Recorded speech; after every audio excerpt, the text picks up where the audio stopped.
can I just very quickly say, I wanted to thank people for today, because I've sat there quietly at the back and I've soaked it up. I've listened to a lot of things and learned so much.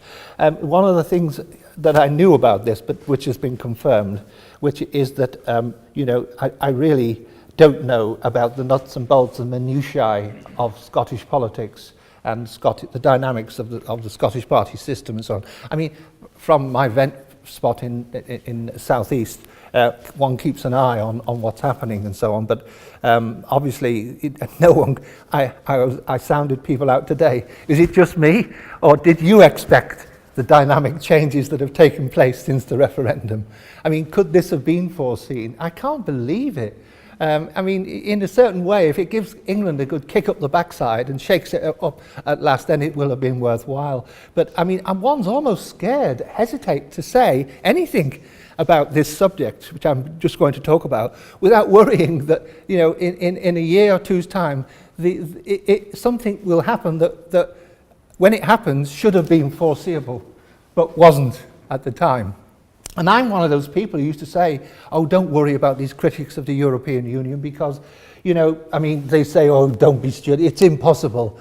Well, actually, what's impossible today is tomorrow's convention.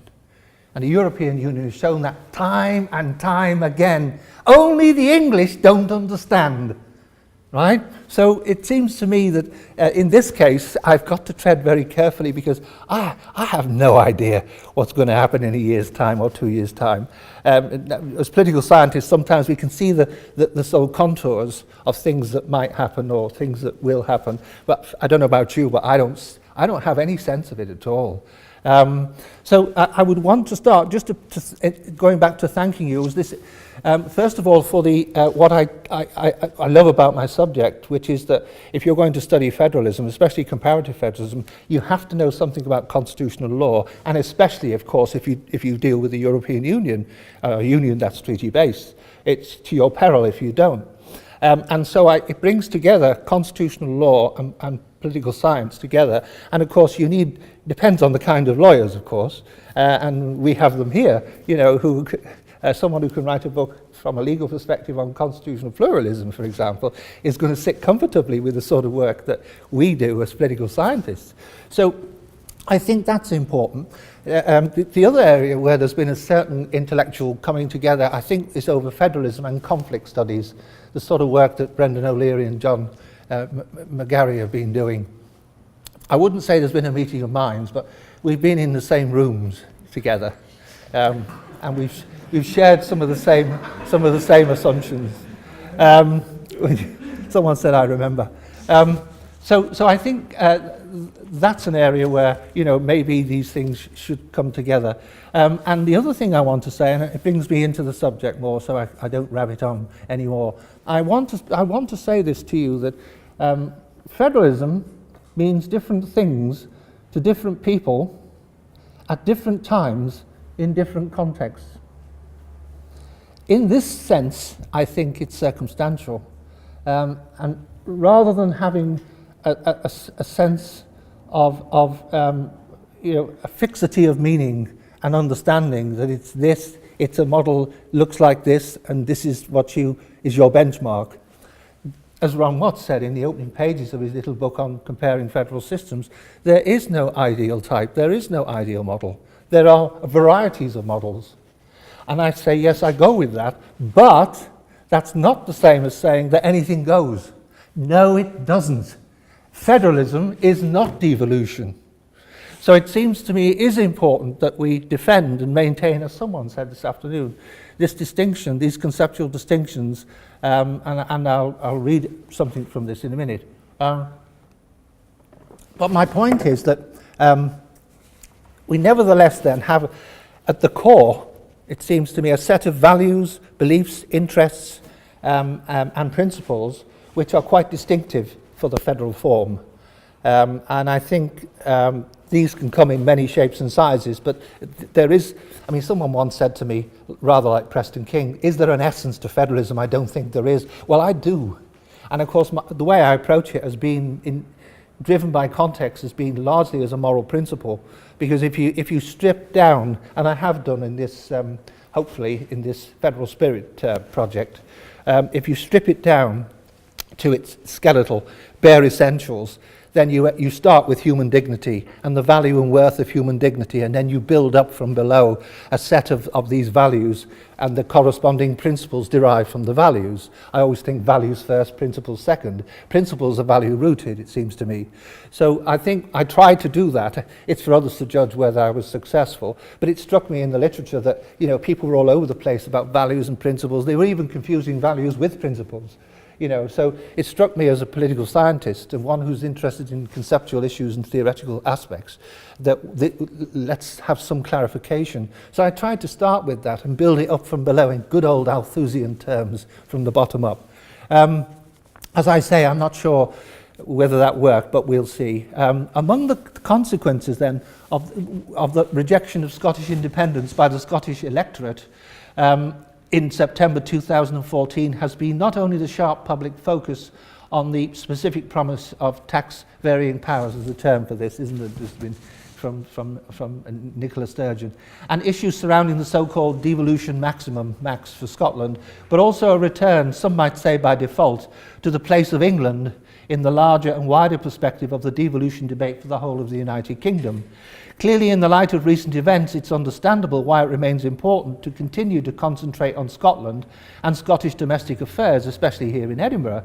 But its undoubted significance must not be allowed to deflect the eye away from the bigger picture of what used to be called Home Rule all round. And it shows you how out of touch I am. I had no idea that Gordon Brown had been trotting around. Sorry for mentioning his name, but and talking about home rule all round. I mean, as you'll see on this framework in a minute, I'll come back to it.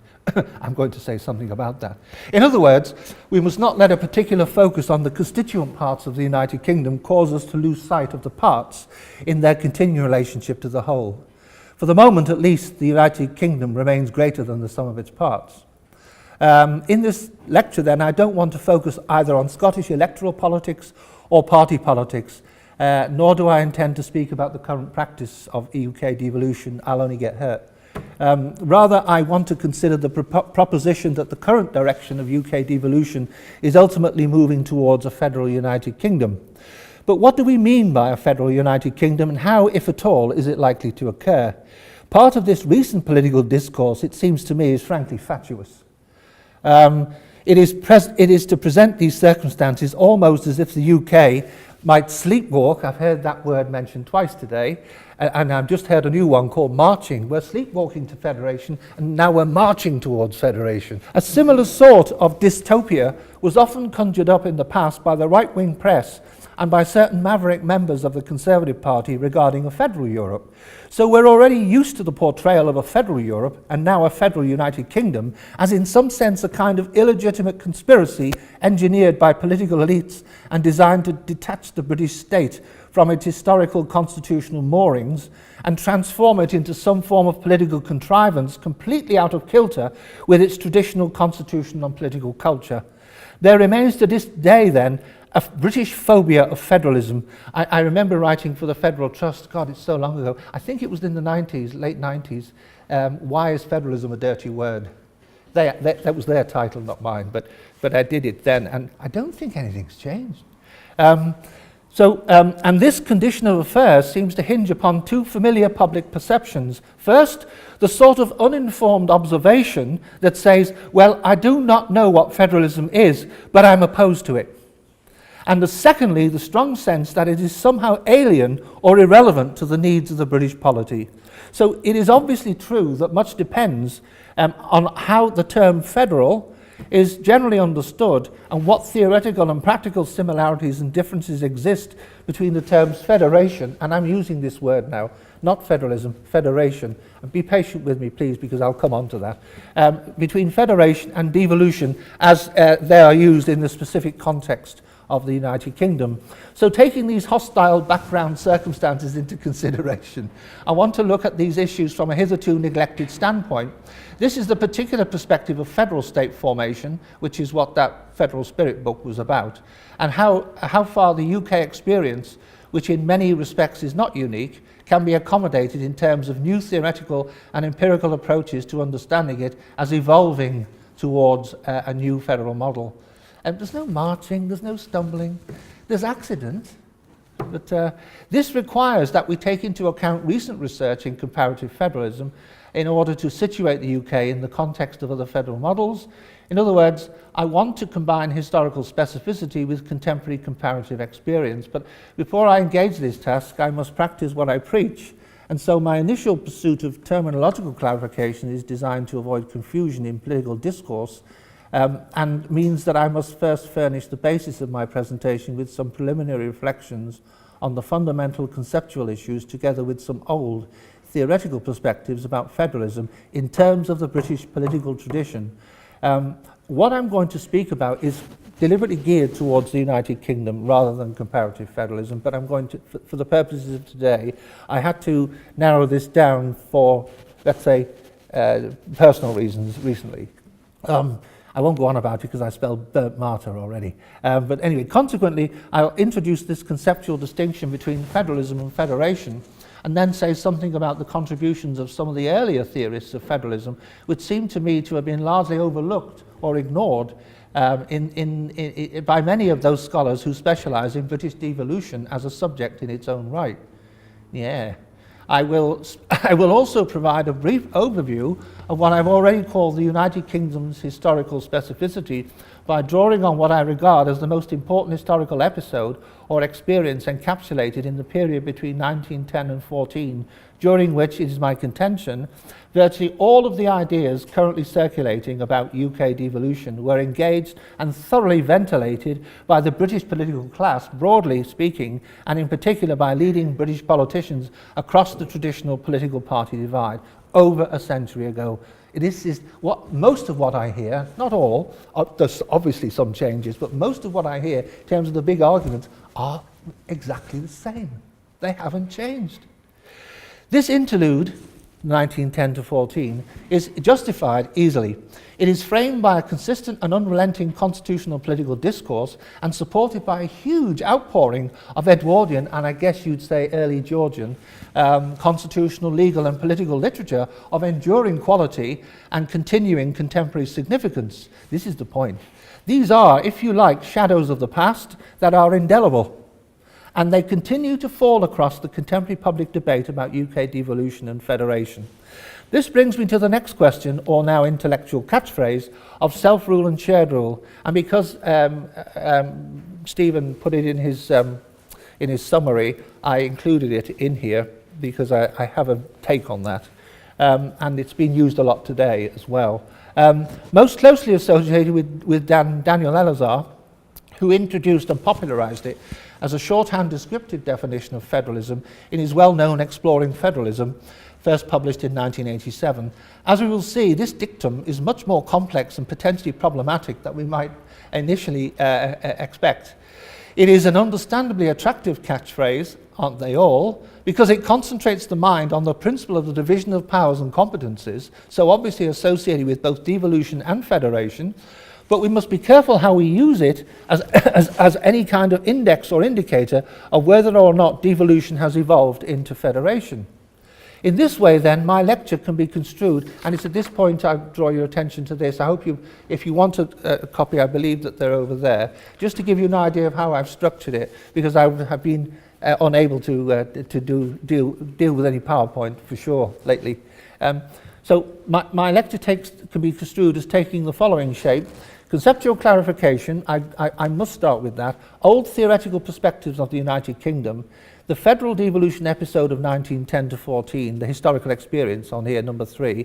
Number 4, self-evident, self-ruled and shared ruled, the distribution of powers and competences, and then some concluding reflections.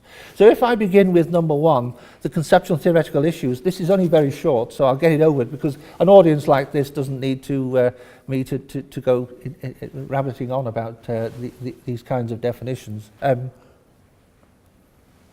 But nevertheless, let me begin with the basic question of terminological precision and conceptual clarity.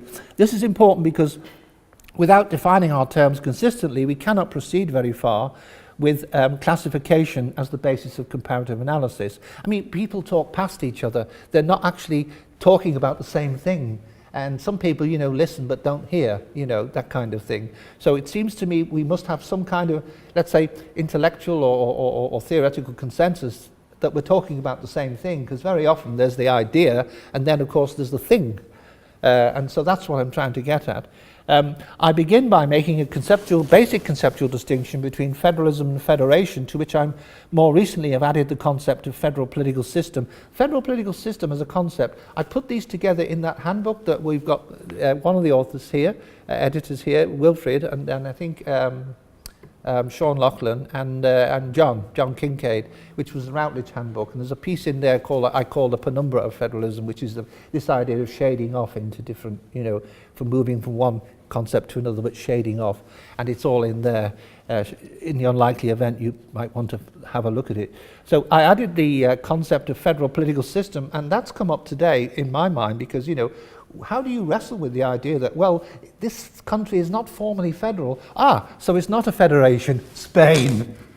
The number of things I've read recently by people who should know better, who write on federalism and describe Spain as a federation. They don't say federalism.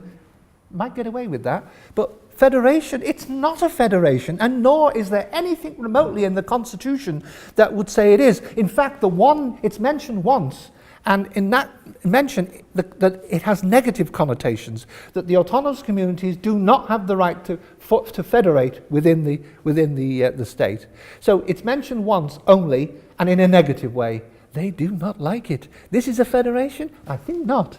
But you'd be amazed how many times this is lazy, this is conceptual laziness or just incompetence.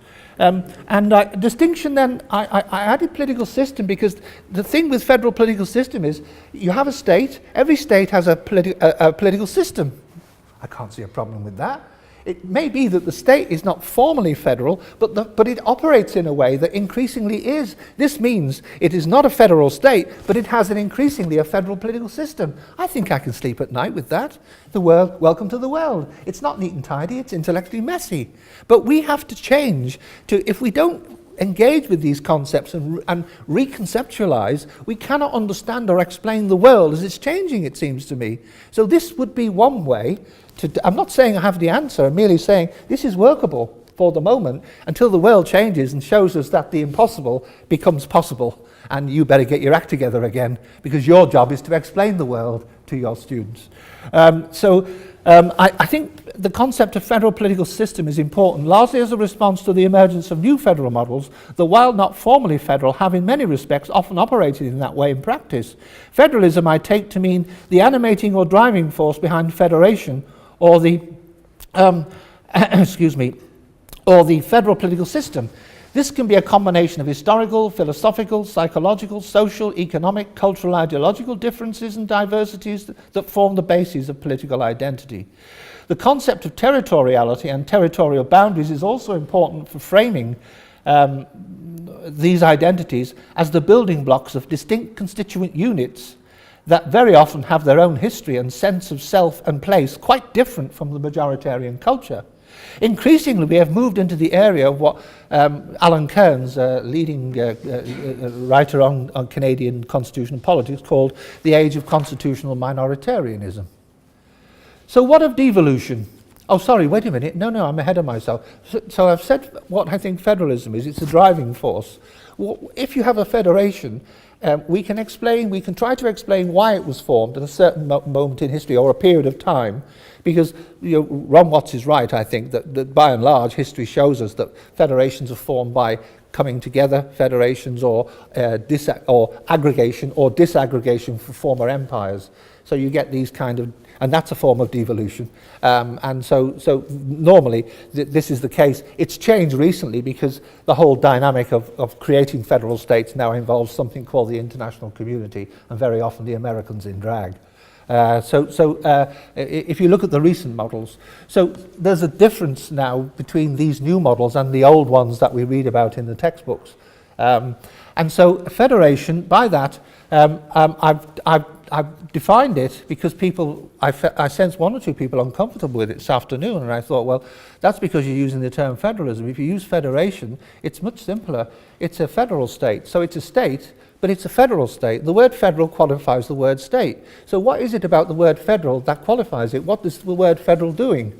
So it seems to me this is where you bring in the basic values, principles, and so on that I mentioned earlier, the federalism within the federation. This is the animating, the driving force behind it. And of course, each is different because they are different. Germany is not Bosnia-Herzegovina. Bosnia-Herzegovina is not Austria. So why the surprise? So it seems to me, this is my definition, is a distinctive organizational form or institutional fact, the main purpose of which is to accommodate the constituent units of a state or a union of states, I'll come back to that, in the decision-making procedure of the federal government by means of constitutional entrenchment. So the constituent units, call them what you like, cantons, provinces, whatever, of the union, are themselves integrated into the central decision-making process. I don't see a problem with that. There's not even a problem with whether you have a Senate is not a defining term either, as to where the elected Senate, as to whether how it works, and history has shown that. So the reason I put union of states because that's something that Murray Forsyth would describe as confederation. But hark at this: if I look at the way the world has changed, it's not my fault. I'm trying to respond to contemporary realities. I'm trying to move with the times.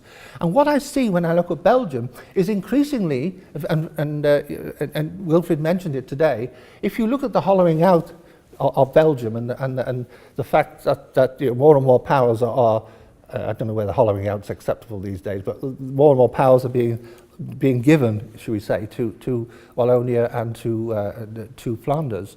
One's tempted to ask, well, what is the centre doing? I have a problem with the word centre in federal government anyway. But the question then becomes, well, actually it's behaving, as you concluded, more and more. There are strong, powerful confederal elements now. So here we have the possibility, foreseen by Carl Friedrich, by the way, as early as 1950s. That's because I said Carl Friedrich. But Friedrich, he's always caused problems, that guy. Yeah, he always upsets people. But Friedrich talked this about, don't be surprised if you find powerful confederal elements within federations. Very often they're historical legacies or traces from previous imperial past that are still there. But very often they're not, and this is an example. I also look at the case of Bosnia-Herzegovina, which is another example of where you have a state which is essentially a diarchy of two units, but one of the units, called Bosnia-Herzegovina, just to confuse matters, is itself a federation of 10 cantons. And the other one, of course, is Republika Srpska. Get your head around that. How do you classify that? How do you put that in the model? So this is why I put union of states, because the definition that can be really, the essence of the definition can be traced back to Preston King. But of course, that book was 1982. We live in a different world. So this is my definition. You may not agree with it, you may not like it, but I've defined it. So what of devolution? Conventionally, I've always construed this to refer to a handing down of power and decision-making from the central political authority to lower bodies. For some, this includes administrative deconcentration, whereby responsibilities for the implementation and coordination of national public policy are farmed out to civil servants as gatekeepers of the centre. But today it means to most of us, I think, a genuine political decentralisation based upon a transfer of powers and competencies voluntarily from the central political authority to three minority nations, a kind of mimesis of the Westminster-style model with three separate sub-state national elected assemblies and legitimate local executive power derived from the demoy of difference and diversity rather than from a single undifferentiated demos reflecting uniformity. You don't have to go too far back to even the sort of work of Richard Rose, who said that the United Kingdom was an intellectual puzzle, and it was not unitary, and it was not about uniformity. It was about diversity. So people have been here before. So the other thing was, I'm not sure how much I should dwell on this, but recently, a few weeks ago, this Manchester thing, I don't know how seriously to take it, but it occurred to me, this Manchester thing, whatever's going on there, I'm coming from a conservative liberal coalition government, it automatically smacks of suspicion. But if that was to be something viable, then you could imagine, it being based on urban centres. That could be, from the point of view of England, perhaps, I don't know whether this is seen as a city-based thing or an urban thing, but you'd get islands then of devolved cities and so on. And actually, it struck me, going back to the Local Government Act of 1972 and the Senior Report, and in 1974 Act, where they talked about urban centres and the magnetic pull of urban centres would be a basis for devolution. So I'm wondering, I haven't looked into this, it's just my memory. And as I say, I'm drawing on this too, to try to remember. It's a selective memory, that's my problem. I mean, what kind of devolution would this be anyway? I really don't know.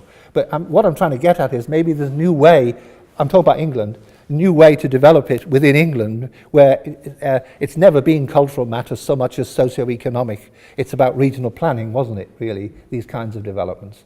And it never worked. So we shouldn't be surprised about the socio-economic nature of it.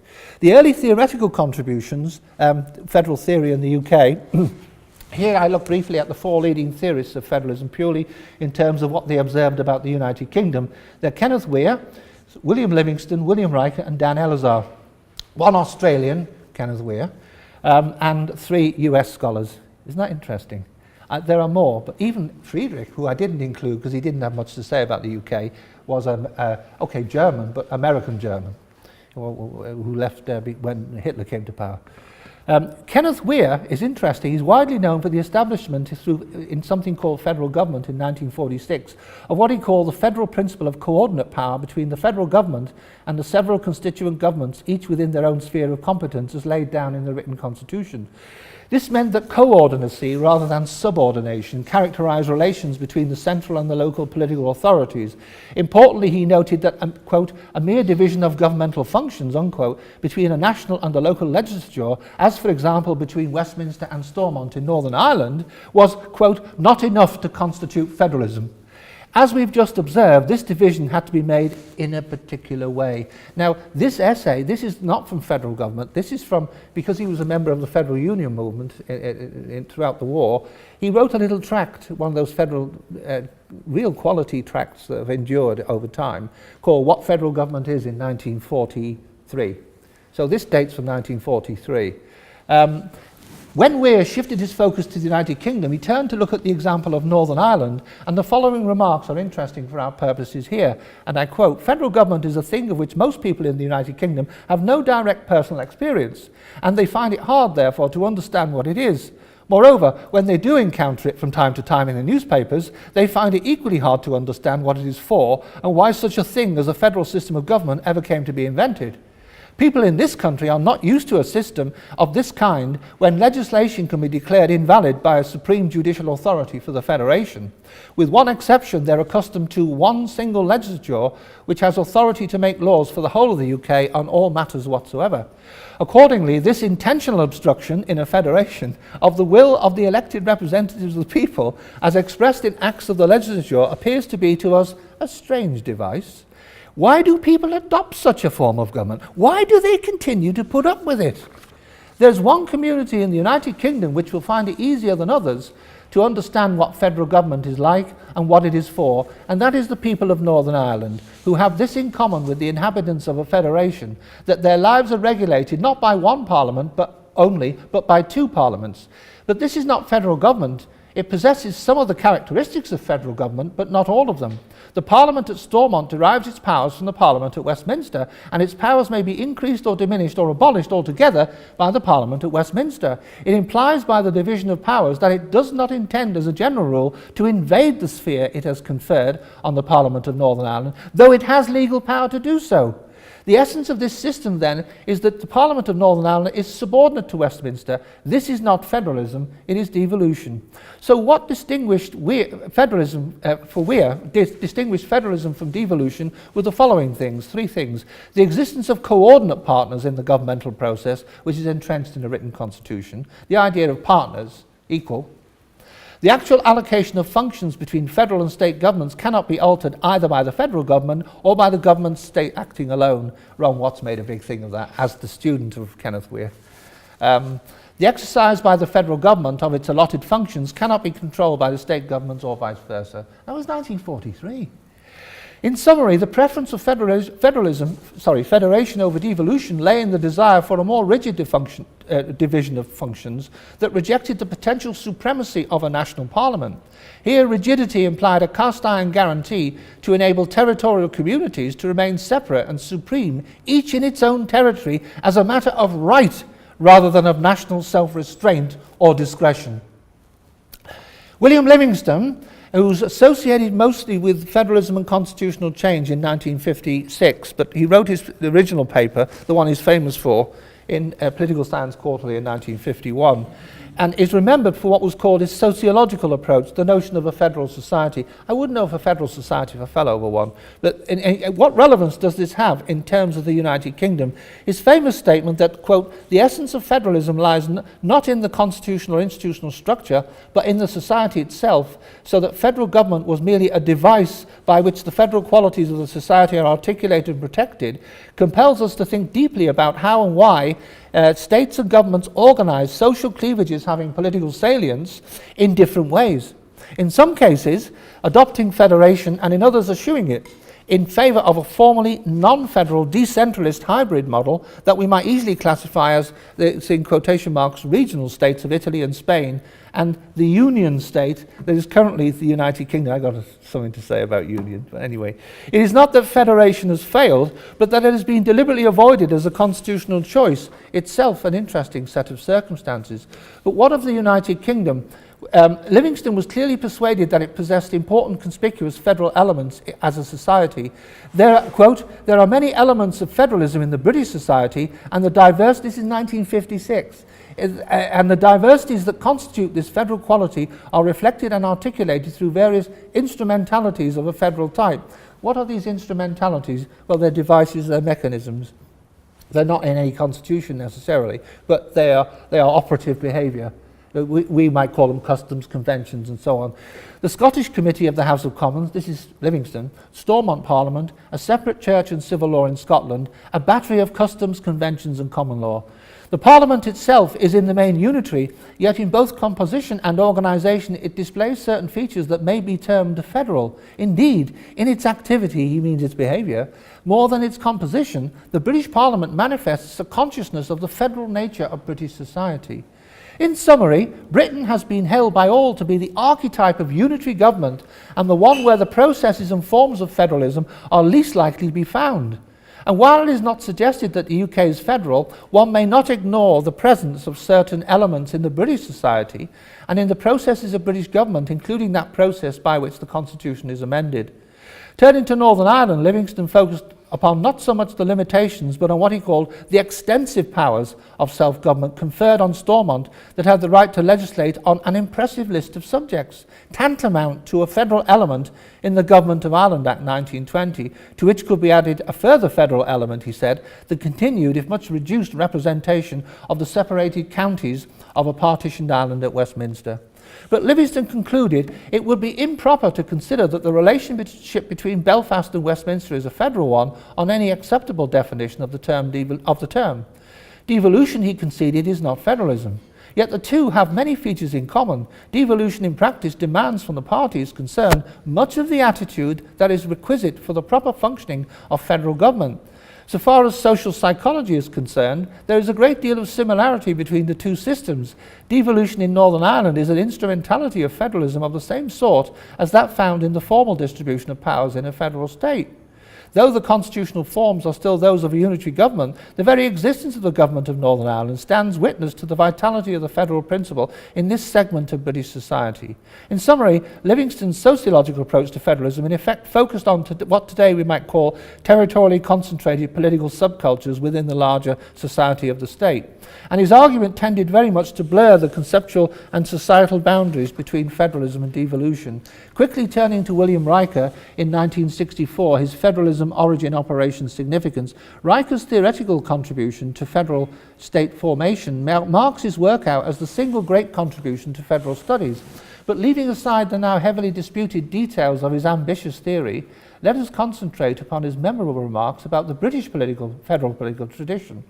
As early as 1964, he famously observed that, and I quote, "There is something in the British political tradition that is especially conducive to the federal form." And I am sure there is, although I have never been able to identify what it is in a way that is satisfactory to me. Unquote. These reflections sprang largely from British-inspired federal experiments in the specific context of the British Empire, particularly the period of decolonisation, which prompted Riker to refer boldly to the British Penchant for federalism. That would be Penchant in Liverpool. But the British Penchant for federalism, conceding its disputed motives, he nonetheless insisted, probably was with an American actually, but anyway, that there can be no doubt that the penchant existed. This is the point. In the nature of his main theoretical purpose, there was no further need for Riker to elaborate at any greater length on the nature of the UK or the relationship between federalism and devolution, and he did not do so.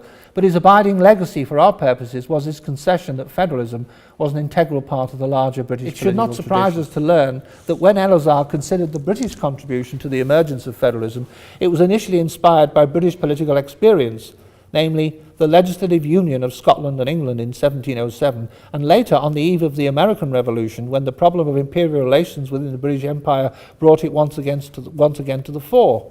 Adam Smith called for the transformation of the imperial relationship, wealth of nations, into a general confederacy, and proceeded to analyse its future prospects from this point of view. There is some evidence that the quasi-federal nature of some aspects of the imperial relationship led Americans to assume that their relationship to the British government was federal, although such a view was never entertained by the imperial power. Jed Martin looked into this from his early work on imperial federation. He was the rogue elephant, the loose cannon, I think, who was in charge of Canadian studies here, but I was with Jed on this. Nevertheless, Elazar was in good company when he claimed that the Americans' response to the British imperial system, as they viewed it, and I think this is true of Canada, and lived in it, helped them to develop their own homespun philosophy of federal ideas and principles that they were later to use so creatively. And Elazar also acknowledged the emergence in the late 19th century of a school of political theorists whose main aim and purpose was to reconsider in practical terms the future of the empire in terms of an imperial federation, which was my PhD in 1976 in Leicester.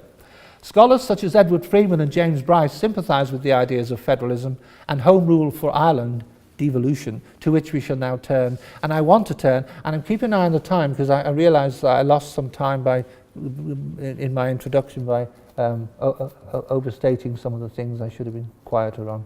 But the historical experience is important to me for this session today, and it's the historical experience of 1910 and 14.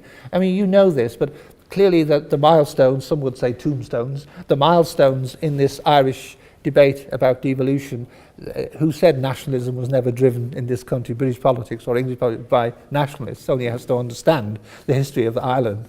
Come on, and asymmetrical devolution as well. It begins here. And so, excuse me, this brings me almost seamlessly to this section. But 1885-86, this is why I thought the comment made today about Dicey was a little bit, whilst I agree he may have been a Whig, it was disingenuous in the extent to which the Liberal Party split over this in 1886. And the Unionists, the Liberal Unionists, went into the Conservative Party to create the Conservative Unionist Party. And Dicey was in favour of union. He was a Unionist. You see how that word's changed its meaning? To be a Unionist with Dicey meant one thing. So it's understandable that people should associate him more with the Conservative and Unionist Party and not the Liberal Party of Gladstone, who advocated Irish Home Rule. So, but the way these words and the language has changed, it's gone full circle. Now it's trendy and sexy to be a unionist in the British show. I'm a unionist. I don't believe in unitary government. Well, unionist has changed its meaning over time.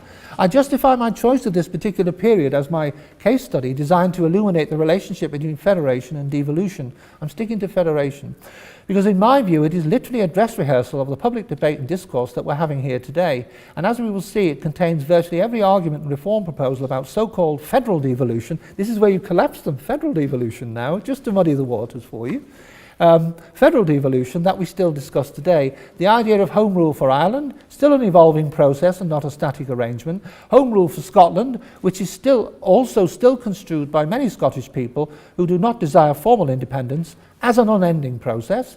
Home rule for Wales, which has become essentially fundamentally a catching up dynamic, it seems to me. What we have we hold, but we're not happy with that. We want what they've got. And home rule all round. I never thought I would find this so consonant with what's been said today, which would include England and the English. Sorry about that. But there seems to be a scholarly consensus that the period 1910 to 14 represented a distinct phase in the re-emergence of federal ideas in the United Kingdom. The historian of this particular period, Patricia Yelland, regarded the 1910 general election, prompted by the constitutional crisis precipitated by the irresponsible behaviour of the House of Lords, to be the turning point in this revival, because the new Liberal government led by Herbert Asquith was empowered not only to secure approval of the Parliament Act of 1911, but also to fulfil a long-standing pledge to the Irish nationalists to introduce a third Home Rule Bill. This explains why, in early 1911, the question of United Kingdom devolution was raised when a Cabinet Committee of 7 ministers began its task of discussing the form that this third Home Rule Bill might take. In hindsight, it is clear that federal ideas during these years can be accurately portrayed as part and parcel of the much larger British tradition of federalism that is expressed as an intellectual unity arising from the practical problems imminent in the overlap. That is expressed as an intellectual unity arising from the practical problems imminent in the overlapping interests of Empire, Ireland, and Europe. I mean, I've argued this for I think 35 years now, that if you try to do a revisionist history and you look at the challenges to the state and the threats to the state and the reaction of British political elites to consider the federal idea in the context of empire, imperial federation, Ireland, and now, of course, I'm stretching it over a century, Europe, then, of course, you can see part of the reaction has been federal, or at least it's been an option as a viable, feasible option. Because of this, because of the interaction of these things. In other words, federal ideas were what tied these interests together insofar as they were a reaction and response to perceived threats and challenges, both internal and external, to the British state. They were, of course, episodic, depending upon how far the connecting links were interrelated at a particular point in time, so that while they gave the appearance of being the latest instalment in a perceived crisis, they were actually part of a long-standing tradition that had gathered a unity of purpose whenever political elites identified major challenges to the integrity of the British state. What then were the threats and challenges to the British state that warranted the periodic resort to federal ideas, arguments and schemes? This is an important question because in endeavouring to answer it, we are required to consider the nature of the problems to which federal ideas appeared to some political elites to be the appropriate response. Here I've utilised George Dangerfield's masterful account of the breakdown of liberal society in the early 20th century, titled The Strange Death of Liberal England, which marked, quote, a considerable hiatus in English history, unquote. He identified 5 major threats that occurred in this period that were tantamount to a crisis in the British polity: the breakdown of parliamentary aristocracy in the shape of the House of Lords, the Conservative rebellion over the question of Ulster, the suffragette movement, the rise of organised militant labour and, one might say, anarcho-syndicalist forces, and the United Kingdom literally on the brink of civil war in 1914. And it's in the specific context of these troubled circumstances, imperfectly concealed by the outward signs of a progressive liberal reformist government, seemingly still in tune with a liberal society, that we must explain the reappearance of the federal idea in British politics and public discourse. Clearly there's neither time or space, you'll be relieved, for me to conduct a detailed exploration of these schemes and proposals for a federal UK that literally erupted during 1910 to 14, after which the First World War produced a temporary hiatus rather than an abandonment of the federal idea. However, it remains important to my general argument that we look very briefly at the ambitious, far-reaching, radical, but nonetheless concrete, practical proposals of probably the 2 most famous loose cannons of that era, namely Winston Churchill and David Lloyd George, who were both members of the Special Cabinet Committee of 7 ministers set up, as I mentioned earlier, in early 1911. And I want briefly to place their schemes, the only 2 practical schemes for federal devolution that emanated from the Cabinet Committee, under the microscope in order to highlight the structure of the arguments deployed, together with the problems they identified a century ago. You will, I'm sure, immediately recognise them. The first proposal was the logical corollary of Home Rule all round, that included the English question, and it emerged in the context of the deliberations of the Special Cabinet Committee, which sought to examine the wider implications of a third Irish Home Rule Bill, actually. It was premised upon the introduction of a third Irish Home Rule Bill, initially for Ireland alone, but to be followed later by similar legislation for England, Scotland and Wales. Lloyd George was adamant that in England, quote, the progressive North would never submit to be placed under the control of the semi-feudal South. I like that. But in order to obviate the inconvenience and injustice, this is Lloyd George, in order to obviate the inconvenience and injustice which would certainly arise in the interregnum, owing to Irish members interfering with purely English, Scottish and Welsh affairs, a system of grand committees must be set up simultaneously with the Irish Home Rule Bill, with full and final legislative powers in English, Scottish and Welsh affairs of the same character as those developed to the Irish Parliament. In hindsight, his proposal was made the more practicable because it actually deferred addressing the English question by putting it in its place a temporary plan of action, the Grand Committee system, whereby bills relating exclusively to England, Scotland and Wales should be processed by committees composed only of members of the regions concerned, which was actually incorporated in the new Irish Home Rule Bill, formerly titled Government of Ireland House of Commons, Devolution of Business Bill. The question of Home Rule all round was eventually discussed in the full Cabinet in December 1911, a century ago, that kind of argument, the one we've had today. But Lloyd George's scheme fell at the first hurdle after a groundswell of elite opinion, led by the Irish nationalists, forced it off the agenda. Turning to Churchill, and we must, he who had resigned from the Conservative Party in 1904, historians confirm that his official conversion to Home Rule all round occurred in February-March 1911 when he circulated 2 memoranda in the Cabinet Committee and identified 3 main problems that continue to resonate in the early 21st century. They were the following. These are 3 points he raised from those memoranda. 1. If separate parliaments were established in Ireland, Scotland and Wales, was England to be given 1 or more assemblies, or were English affairs to be dealt with by the Imperial Parliament? Well, boom. 2. Could the problem of English devolution be resolved, are you waiting for this, by dividing the United Kingdom into 10 segments, each with its own assembly for legislative and administrative purposes? In Ireland, Scotland and Wales, these assemblies would be parliamentary, while in England would be carved up into 7 assemblies, enter the heptarchy, yes, would be carved up into 7 assemblies with more limited powers, such as education, land, housing and police. The Imperial Parliament would therefore remain unaltered and would retain all powers not specifically devolved. 3. Could these proposals for the rest of the United Kingdom be announced at the same time as the Irish Home Rule Bill in preparation for their introduction in a separate bill for the following year?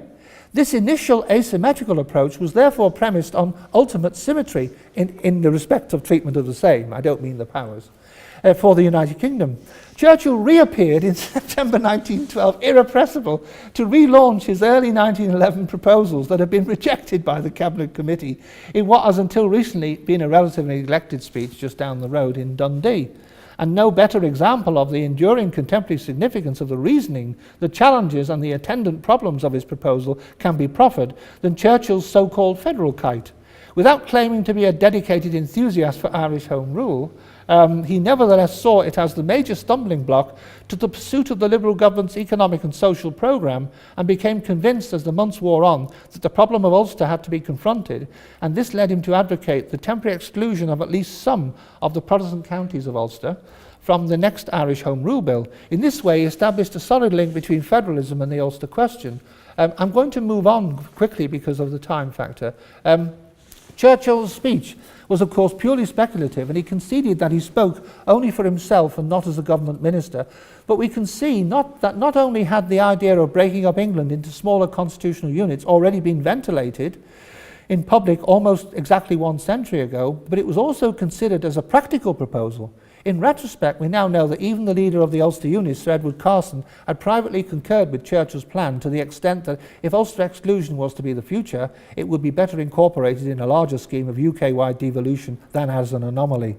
So looking back, maybe perhaps Churchill's Dundee speech was not as absurd as many of his contemporaries initially regarded it. Here I merely want to draw attention to the particularly thorny question of what today we call self-rule and shared rule, that is, for some things people want to govern themselves, while simultaneously wishing to share power with other partners in the polity for other things.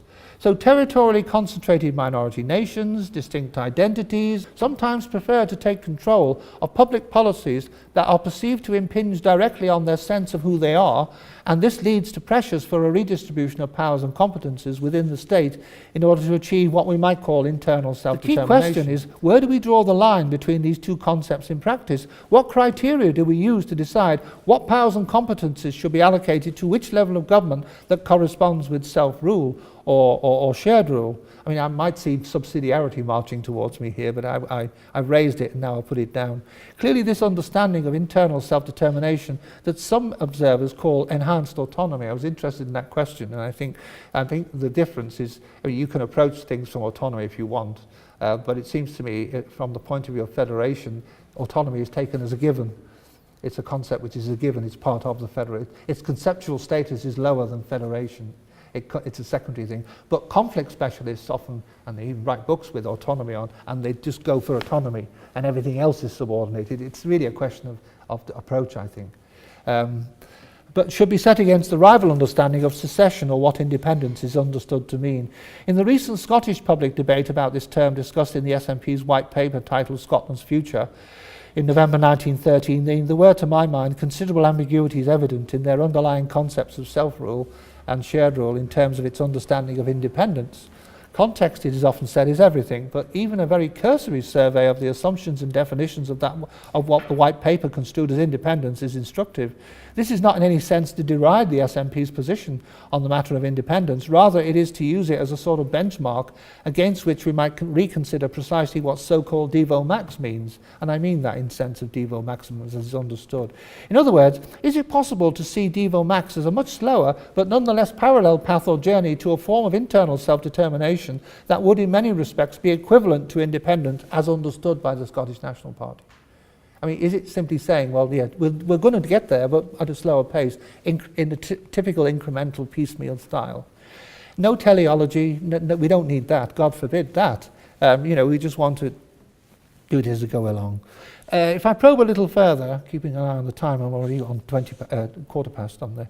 Let me probe a little. I shall take the term independence to include at a minimum the following attributes of state sovereignty: foreign policy, defence, security, coinage of the realm, taxation, and the general welfare of its citizens. It is important, of course, to add the customary cautionary note that these salient features of independence must be construed in an age of what is often called post-sovereign independence, so that they must be viewed in relative rather than absolute terms. However, even allowing for this, if we consider the content of the SNP document, several anomalies, uncertainties and ambiguities are evident that immediately strike the reader as questionable, to say the least. The first of these is the projected membership of NATO, and the second raises the issue of EU membership, both under the rubric of international relations and defence in the document. The former is a feasible possibility, even if it is set against the background of the removal of British nuclear submarines from Scottish bases. But the latter, regarding automatic EU membership, is more problematic, I think. Strictly speaking, the Lisbon Treaty stipulates that EU membership can be approved formally only via Article 49, which requires the unanimous consent of the existing 28 member states, together with the endorsement of the European Parliament. The SNP's approach is a very deft one. Set out in the white paper studiously to avoid this conventional route into EU membership by adopting the principle of continuity of effect, which it claims is acceptable according to Article 48. The logic of its argument is that Scottish membership is a natural position for it to occupy, and that a seamless transition could be activated based upon the continuity of Scotland's current position inside the EU single market as part of the UK.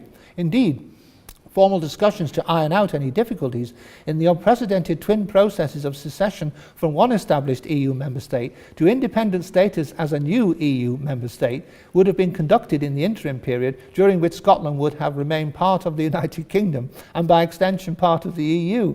Now, whether or not this strategy would really be quite so simple and straightforward is of course debatable, but it's certainly unprecedented. In short, the SNP does not view Scotland as a conventional accession state, but one that will become an independent EU member state from within the EU. This assumption of a smooth transition relies on subsequent negotiations with both the UK government, the EU Commission and the EP, the support of all the existing member states, and perhaps a legal judgment about its admissibility. However, it may be that the ultimate destination of an independent Scotland in the EU, if ever it comes to this, may result from politics rather than law. I mean, it's impossible in this lecture to provide, I'm not going to go into any more detail, but my question then is, when I look at all this, to say in terms of 21st century sovereign independence, whatever that means, namely Scottish defence, foreign policy, national security, EU membership, currency union, the sterling area, and taxation policy, it signified not so much an end to be attained as an instrument to transform the country. One of the major themes running throughout the document was and remains the portrayal of Scotland as being shackled to the UK polity by a democratic deficit that has allowed important decisions to be made for Scotland by successive Westminster governments that lack popular support in the nation. In short, a glaring mismatch exists between what the SNP regards as Scottish national interests and British interests, which actually reflect the English national interest dominant in London and the South East. So would Devo Max be an acceptable alternative to independence? Strictly speaking, the SNP would argue that it is not. UK devolution can only ever be a partial solution to Scottish national self-determination, largely because important public policies, as we know, welfare, pensions, taxation, there's been some movement there, I know, but energy, EU, foreign policy, defence will likely remain as reserved powers at Westminster for the foreseeable future, beyond the grasp of the Scottish Government. So the logic of two stark constitutional choices, namely independence or Devo Max, would presumably depend on what Westminster was prepared to devolve down to Scotland in the future. Now my concluding remarks, and I'll stop here. I had just 4 of these. Very quickly, I return to the question of terminology.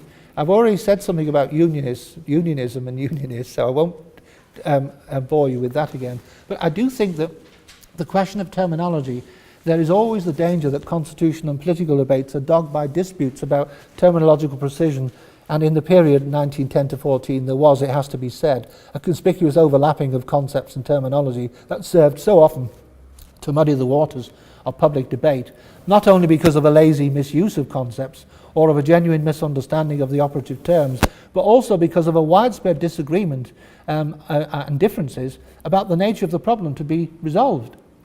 But federation and devolution are not the same, even if it is possible for the United Kingdom to shift from conventional devolution to federation, which in my view would be another new federal model unlike any other.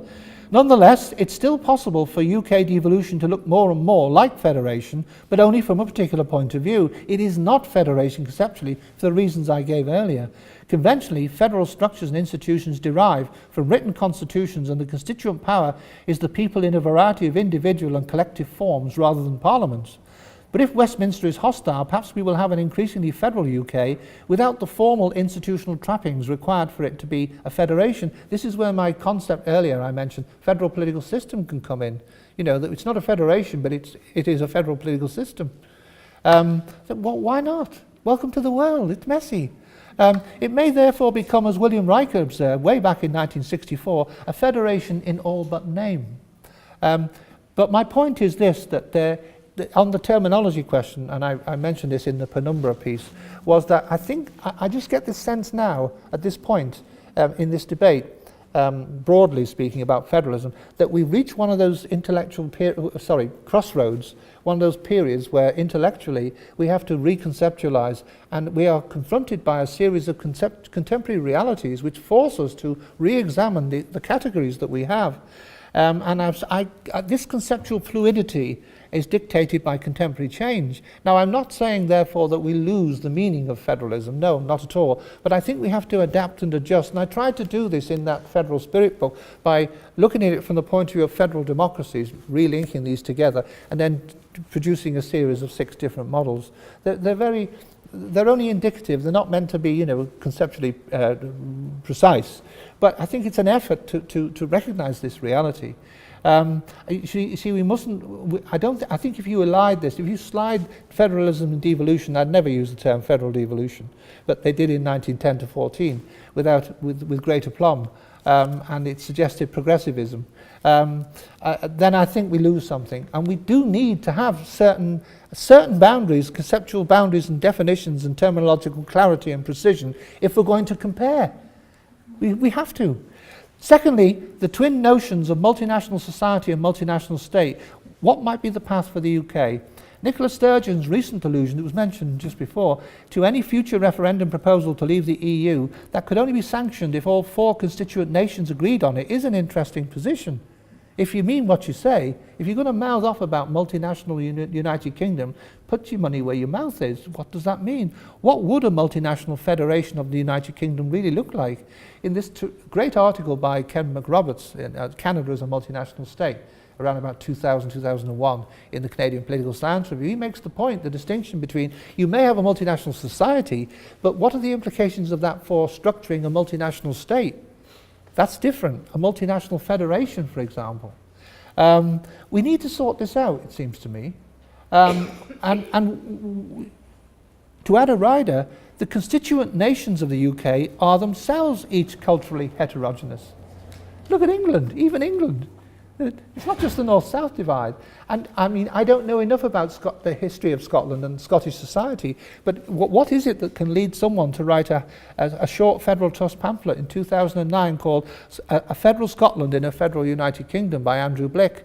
I mean, you may dismiss it, you may not like it, but the fact is, a federal Scotland, what's going on there? You know, I mean, that's back to Livingston's sociological approach about a federal society. I mean, I know that Scotland is a rich societal diversity and its history. You can't just talk about one Scotland, but isn't it interesting that, you know, one can actually contemplate that? So I think that that's another reflection, is the way we perceive multinational state and society. Thirdly, in a future federal UK, how would the powers of federal government be shared and divided? What sort of powers and competences would be distributed to the federal government and the governments of the constituent parts? There is no rigid formula for deciding this. But as we've already had the practical experience of the Stormont model, and we've already witnessed the way that the term independence has been construed in the Scotland White, in the SNP White Paper, so a UK federation based on asymmetrical federalism already has some basis in theory and practice. But obviously, you know, a list of future options, I was thinking about, well, what are the options? And then I came across Robert Hazel's book, you know, the Constitutional Futures one, The History of the Next Decade. And of course, he's got it all there if you're interested. I mean, he's actually identified what the options are and which way you could go, that are available from that perspective. So that's already been done, so I closed the book on that. And my fourth point was, you knew I'd get there eventually, and I'll stop on this, the place of England in a federal UK. The only way to accommodate England and the English would not be in a union state limited to incremental asymmetrical devolution, but only in a new federal model resulting from a multinational constitutional convention or some other means that would occasion an elite mass conversation or debate focused on the meaning and purpose of the UK. Whether that involves a referendum, no doubt it would, given what's been happening to political culture lately. A federal UK, it seems to me, might actually grow out of performance in terms of function, so that just as the current devolution has done and become a practical political experience of a David Hume or an Edmund Burke, here we are again, you see, the organic idea of even, rather than a theoretical drawing board blueprint. It's got to be done in that way. But while on paper, you know, I hesitate to say it violates the principles of representation, fairness and justice, but does the so-called West Lothian question really matter so much that it will be allowed to continue to confound any further contemporary developments in devolution? This is the point where I hesitate, because first of all, you start laughing at me and say, you know, let's lampoon him because he's talking about the only way to solve the West Lothian question is to have a formal federation. But the thing is, you know, we're back to when I started and I said, you know, it's strange what happens, you know, 2 years on, 3 years on, we're talking about this now, and I hesitate to say anything about it because, you know, you'll look back on it and say, well, that was inevitable. No, it wasn't. You didn't say that at the time. And we've seen this time and again with the European Union. So I will bring this to a close by saying there is something in the British political tradition, remember, that is especially conducive to the federal form. And I am sure there is, although I've never been able to identify what it is, William Riker. I would argue that that something is rooted in constitutional and political self-restraint, together with respect for and recognition of difference and diversity, especially in its cultural ideological composition. But as a self-confessed American political scientist addicted to rational choice theory, who only understood the US federal model, Riker was intellectually and culturally disabled. And let's face it, we have now gone well beyond the US federal model that no longer speaks to the world as it is.